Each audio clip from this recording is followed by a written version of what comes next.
नमस्कार शेतकरी मित्रांनो, फार्मिंग टाइप्स यूट्यूब चॅनलवर पुन्हा एकदा मनपूर्वक स्वागत करतो। 10-26-26 या खता आपलं जे मटेरियल आहे शेतकरी मित्रांनो, त्याच्याबद्दल तुम्हाला सर्व माहिती देणार आहे। हे कुठल्या कुठल्या कंपनीचं येतं, याला केव्हा म्हणजे याचे कसे डोस आहे, म्हणजे हे केव्हा लागू होतं, किंवा आपण हे कुठल्या पिकाला टाकलं पाहिजे, किंवा याचं कधी म्हणजे याच्यात काय काय आहे, म्हणजे आपण सर्व काही माहिती सांगणार शेतकरी मित्रांनो। सगळ्यात आधी सांगतो शेतकरी मित्रांनो, 10-26-26 हे मिश्र खत आहे, हे दाणेदार स्वरूपात येतात। आपल्याला कोणत्या कोणत्या कंपनीचं पाहायला भेटतं शेतकरी मित्रांनो, RCF कंपनीचं पाहायला भेटतं, महाधन, जय किसान, चंबल, इफको, अशा बऱ्याच या 5-6 कंपनी शेतकरी मित्रांनो या आपल्या गव्हर्नमेंट अप्रुव्हल आहे। या कंपनीचं आपल्याला 10-26-26 बघायला भेटतं। तुमच्याकडे कोणत्या प्रकारे कोणत्या कंपनीचं 10-26-26 वापरतात शेतकरी मित्रांनो, त्या कमेंटद्वारे नक्की कळवा। हे जे 10-26-26 शेतकरी मित्रांनो, त्याच्यामध्ये 10% नायट्रोजन, 26% फॉस्फरस, 26% पोटॅश हे असं हे आपलं त्याच्यात विद्राव्य खत शेतकरी मित्रांनो मिश्र खतमध्ये येतं। हे तुम्ही आपण आता कपाशी बघू शकता शेतकरी मित्रांनो।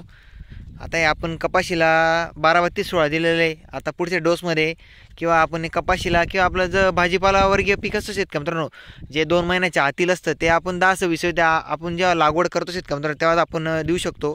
किंवा आपले ऊस असेल, किंवा कापूस असेल, किंवा दुसरे जे आपलं 2 महिन्याच्या वर जे पीक असतं शेतकरी मित्रांनो, त्याच्यावर तुम्हाला आपण 10-26 देऊ शकतो।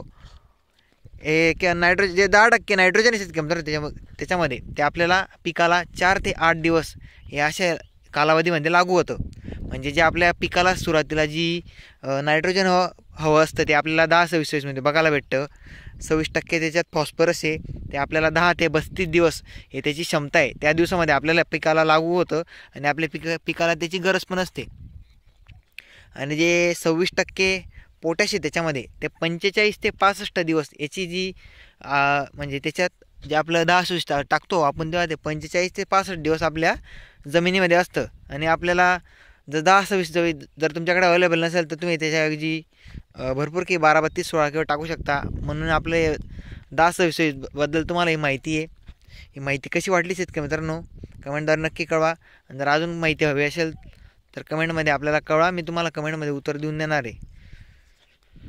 जर आपल्याला चॅनल नवीन असेल तर शेतकरी मित्रांनो, आपल्या चॅनलला सबस्क्राईब करा। आणि जर आपल्या कपाशीचं नियोजन आपल्याला माहिती हवं असेल, तर आपल्या चॅनलवर जा, आपण सर्व काही कपाशीचं नियोजन सांगतो।